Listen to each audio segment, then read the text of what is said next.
Malam itu, sekitar pukul 11, suasana desa sudah benar-benar sepi. Angin berhembus dingin, membawa suara gesekan dedaunan bambu di tepi jalan. Seorang anak SMA bernama Raka baru saja pulang dari rumah temannya. Mereka habis kerja kelompok, membuat presentasi untuk sekolah.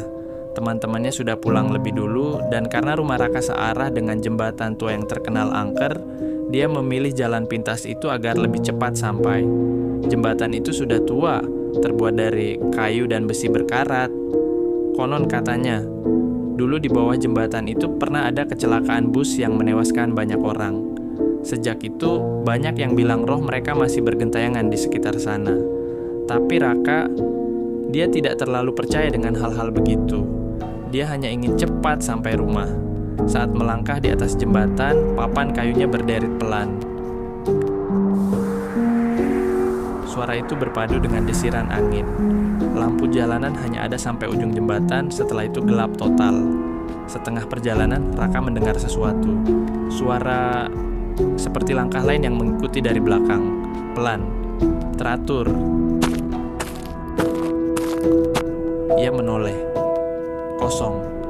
Tidak ada siapa-siapa, bulu kuduknya mulai berdiri.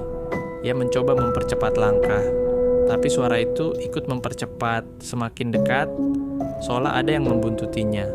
"Siapa? Jangan bercanda!" teriak Raka mencoba memberanikan diri, tapi yang menjawab hanya suara angin dan derit kayu. Raka menelan ludah. Ia menunduk, berjalan lebih cepat hingga hampir berlari. Sampai akhirnya, ia melihat sesuatu di depan. Di ujung jembatan, seorang wanita berdiri diam, rambut panjang menutupi wajahnya. Bajunya putih lusuh, seperti basah kuyup. Tubuhnya kaku, seolah sudah lama menunggu. Raka berhenti. Nafasnya terhenti sejenak. Ia ingin berbalik, tapi saat menoleh ke belakang, wanita yang sama berdiri di sana, persis. Seakan jembatan itu menutup jalannya, memenjarakannya di tengah. Panik, Raka menutup mata, berlari lurus ke depan. Ia tidak peduli, hanya ingin melewati semua ini. Dan anehnya, saat ia membuka mata, jembatan itu sudah kosong.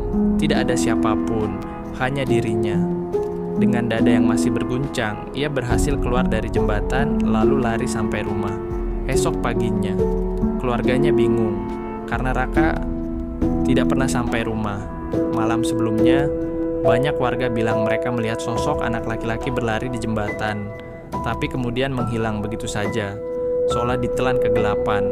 Pihak desa mengadakan pencarian.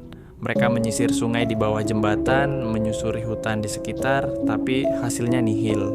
Tidak ada jejak Raka, namun ada satu hal aneh yang ditemukan. Di papan kayu jembatan, ada bekas goresan kuku, panjang, dalam, seperti tanda seseorang berusaha bertahan saat diseret.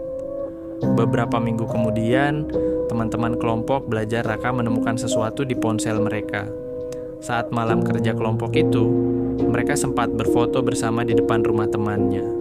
Ketika diperbesar, di sisi foto terlihat jelas sosok Raka berdiri di belakang mereka dengan wajah pucat dan mata hitam kosong.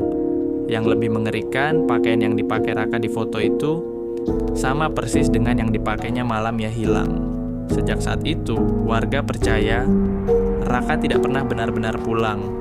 Dia masih tertinggal di jembatan itu, dan siapapun yang melewati larut malam bisa saja bertemu dengannya. Bukan lagi sebagai teman, tapi sebagai arwah yang ingin ditemani.